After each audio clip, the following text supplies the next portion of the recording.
Police catching speeding drivers along busy Tampa Bay highways. The lights flashed the moment daredevils speed past officers. Thanks for joining us on 10 Tampa Bay. I'm Frank Wiley. And I'm Courtney Robinson. Even at night, it is a dangerous move for those looking for a thrill, putting other drivers' lives at risk.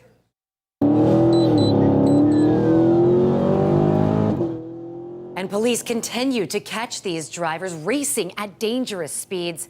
They haven't slowed down yet. Big question, why is it still a problem and what's being done to stop it? Tonight, 10 Tampa Bay's Aaron Parsegian joins us live from Gandy Boulevard. And Aaron, what are you learning? Well, this area has only grown busier over the years. The flyover has led to things being more congested, as you can see during this time of the day. But as night falls, police officers think it's also been ripe for racing. Looks like it's getting off. I'm stopping one. It's a Alfa Romeo. 7:30 p.m. March 1st. Got off on the 94th Avenue exit. It didn't take long for St. Pete police officers to pull over their first street racer of the month.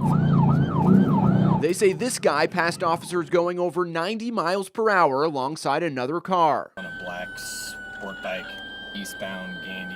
Just 2 hours later, another culprit.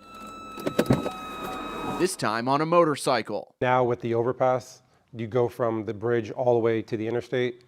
People just, it's open, like the speed. St. Pete Police Lieutenant Jason Levy says they work nearly every day to catch speeders in the act, with both high visibility enforcement and unmarked cruisers. But even with a presence, drivers still seem to floor it.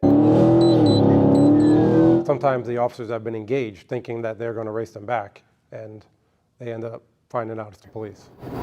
And that's just one department. St. Pete, Tampa, Hillsborough, and Florida Highway Patrol all have jurisdiction over parts of Gandy. 30 miles per hour and then sent it. A joint operation last month found more than 30 bikers on the 55-mile-per-hour street, going double that. Whether it's the fast cars, the motorcycles, people just have a carefree attitude where it's not going to be me. Levy says that attitude is putting those who share the road at risk.